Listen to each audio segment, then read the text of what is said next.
Hello everyone. Today we study examples in exercise 5.3.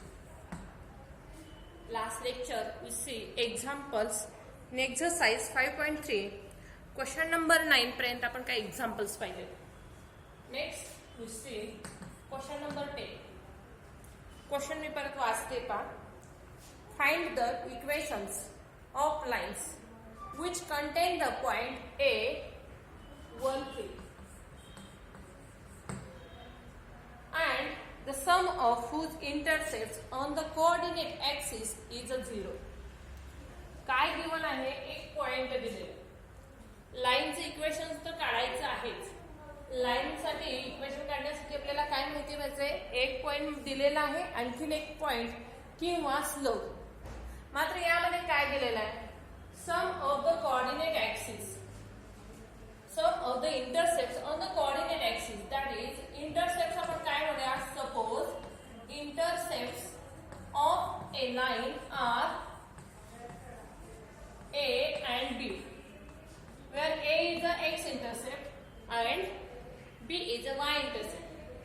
काय सांगितलेलं आहे? Sum of these intercepts is 0. आता यावरून आपल्याला स्लोप ही मिळत नाही किंवा पॉइंट ही एखादा शोधता येत नाही. आज एक एक्झाम्पल सॉल्व्ह करण्यासाठी आपण ह्या पद्धतीने जाऊया. Suppose equation of a line if x upon a plus y upon b is equal to 1 हे आपण मानलं. आणखीन काय? The point a 1 3 lie on it. Point हा जो आहे तो या लाइन वरती आहे आणि मग it satisfies the equation and therefore equation satisfy होणं म्हणजे काय? We put the value of x is 1 and put the value of y is 3. That is 1 upon a plus 3 upon b is equal to 1. आता equation मध्ये आणखीन काय झालं? a आणि b हे दोन व्हेरिएबल आहेत.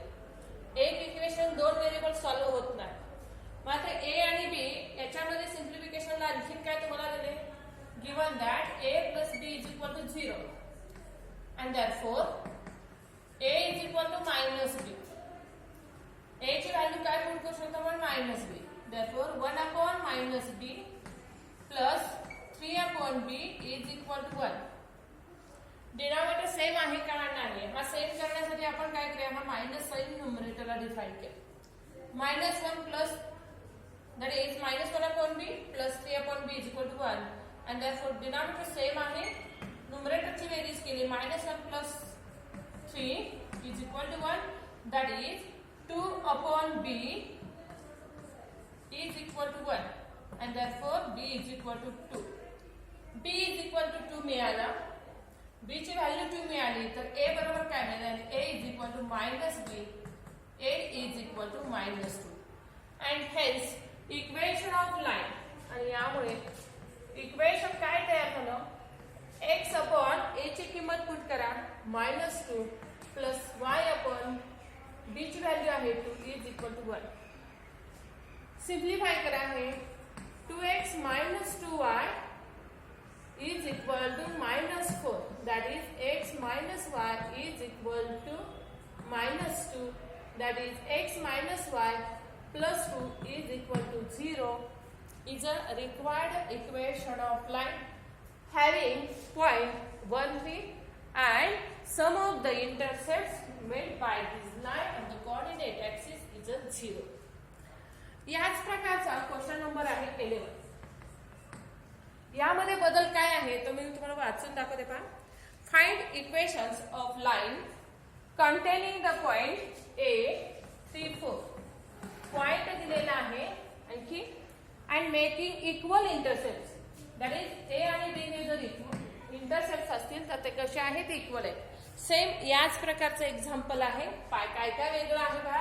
a हा पॉइंट आहे 1 3, त्याच्याऐवजी इथं आहे 3 4. a प्लस b ची व्हॅल्यू आहे 0, इथं आहे a बरोबर b. हे एक्झाम्पल सेम याच मेथडने सॉल्व्ह करा. आपण नेक्स्ट पुढे जाऊया क्वेश्चन नंबर 12 कडे. Find the equations of altitudes of the triangle whose vertices are. Me figure काढते आणि त्यामध्ये ट्रायंगलचे ऍटिट्यूड्स दाखवते. ए हा दिलेला आहे 2 5, बी is a 6 -1 and C is a -4 -3. काय शोधायचं आहे आपल्याला? अल्टिट्यूड्स शोधायचे आहेत. पहा अल्टिट्यूड्स म्हणजेच काय? We draw a perpendicular from the vertex A. Name this as AD. We have to find the equation of AD. Similarly, equation of BE. He altitude आहे. perpendicular draw करा. कुठे? समोरच्या बाजूला. आणि याला म्हणायचं आहे altitude. And similarly, we draw a altitude CF. We have to find काय शोधायचं आपल्याला? Equations of AD, BE and CF.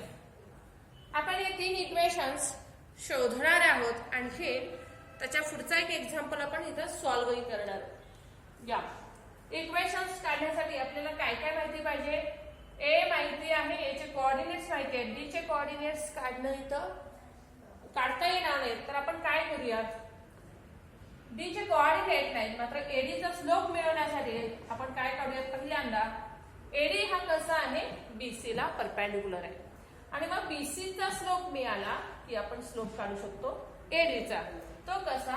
आपण जर 2 लाईन्स पॅरलल असतील तर स्लोप मिळवू शकतो एकावरून दुसऱ्याचा. आणि जर 2 लाईन्स परपेंडिक्युलर असतील तरी सुद्धा आपल्याला स्लोप काढता येतो एकावरून दुसऱ्याचा. तो कसा? एकाचा निगेटिव्ह रिसिप्रोकल हा स्लोप हा दुसऱ्या लाईनचा असतो. आता आपण बघूया slope of BC. Slope of BC is -1 + 3 upon 6 + 4. That is 2 upon 8 1/4.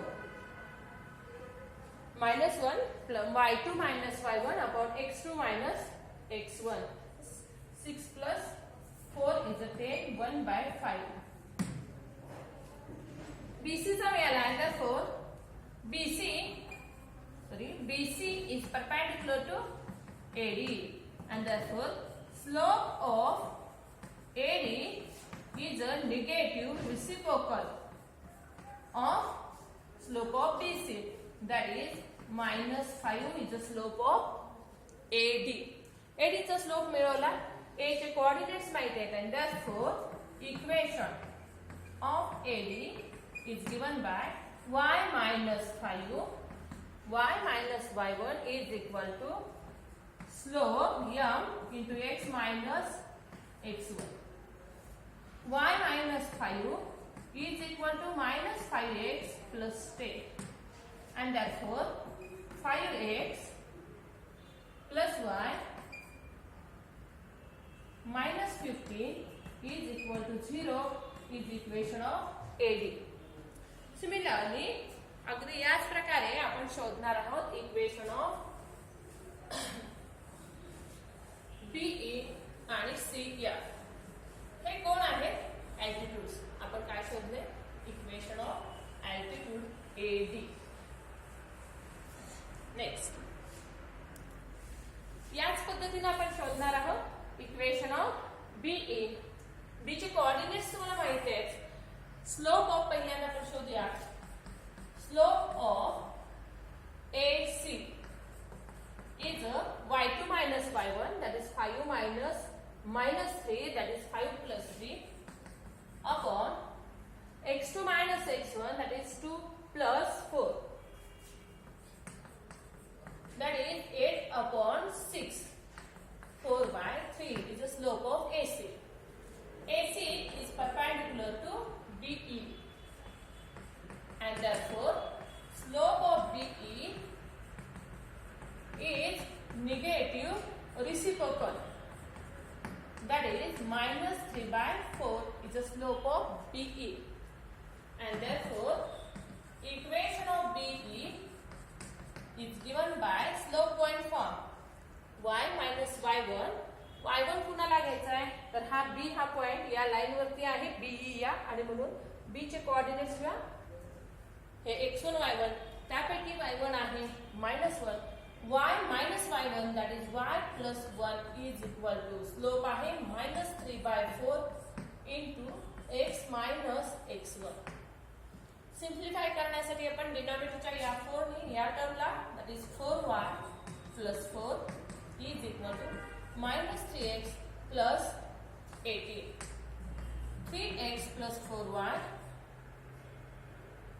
minus 14 is equal to 0 is equation of BE. BE चे इक्वेशन मिळालं का? नाव आणखी आपल्याला कुणाचं इक्वेशन शोधता येतो? Slope of CF. Sorry equation of CF. त्यासाठी आपण शोधूया स्लोप ऑफ CF कुणाला परपेंडिक्युलर आहे? AB ला. आणि therefore we find the first slope of AB. AB चा स्लोप शोधा. y2 minus y1 5 plus 6. Oh sorry 5 plus 12 upon x2 minus x1 6 upon minus 2. Therefore 3 by minus 3 by 2 is the slope of AB. And AB is perpendicular to CF. And therefore slope of CF is equal to negative reciprocal of slope of BE, AB. And therefore minus minus will equal plus 3 by 2 का reciprocal is 2 by 3. And the slope of CF is 2 by 3. And therefore equation of CF is given by y minus y1. C हा point घ्यायचा. CF वरती C हा point आहे.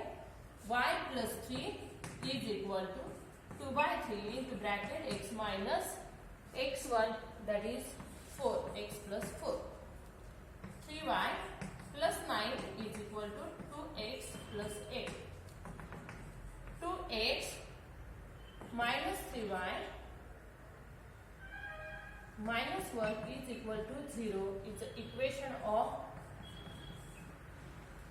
CF. आता equation 1, 2, 3 ही कोणाकोणाची आहेत? Is equations of altitude AD, BE आणि CF.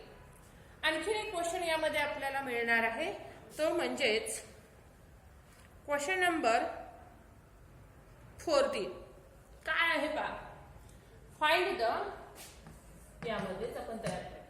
Find the coordinates of orthocentre of the triangle whose vertices. इथे vertices वेगवेगळे असले तर आपण या ट्रायंगलचा ऑर्थोसेंटर इथेच आपण शोधणार. ट्रायंगलचा ऑर्थोसेंटर म्हणजेच काय? Point of intersection of these 3 altitudes.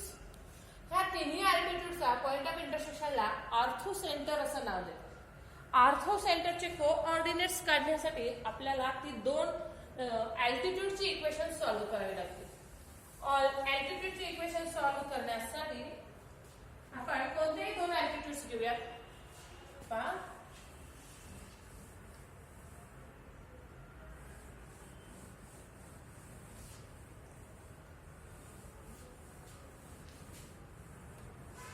Question number 1 equation 1 आणि 3 आहेत. 3 अल्टिट्यूड्स पैकी कोणतेही 2 अल्टिट्यूड्स हा सॉल्व्ह कर. सॉल्विंग इक्वेशन कोणती सोडवणं सोपं जाईल? कोणते क्वेश्चन सारखे आहेत का? कोणतेच नाही. आपण काय करूया इक्वेशन 1 आणि 2 मध्ये काय करूया? इक्वेशन 1 ला 4 ने मल्टिप्लाय करूया आणि त्यामुळे 4 ने मल्टिप्लाय केलं 20x plus 4y minus 60 is equal to 0. Second equation घेऊया 3x plus 4y minus 14 is equal to 0. काय केलं पाहिजे म्हणजे एक y हा कॅन्सल होईल, सबट्रॅक्ट केलं. Change this side 17x minus 46 is equal to 0. X is equal to 46 upon 17 is the x coordinate of the orthocenter. ऑर्थोसेंटरचा x coordinate मिळाला. आता आपल्याला काय करायचं आहे? या x च्या व्हॅल्यूज वरून आपण कोणतेही एक इक्वेशन सोडवूया. आता आपल्याकडे आहे इक्वेशन फ्रॉम 1 x ची व्हॅल्यू ठेवूया 46/17 plus 1 minus 15 is equal to 0 and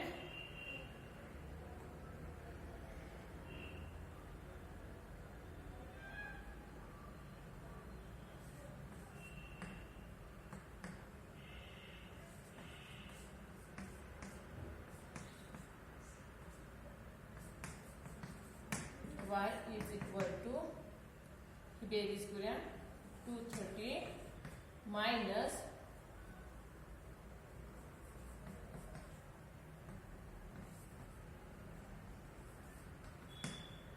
that is 5/17 is a minus 5/7 and thus coordinates of orthocenter is 46/17 minus 5/7. या प्रकारे आपण क्वेश्चन नंबर 12 आणि 14 कंप्लीट केला.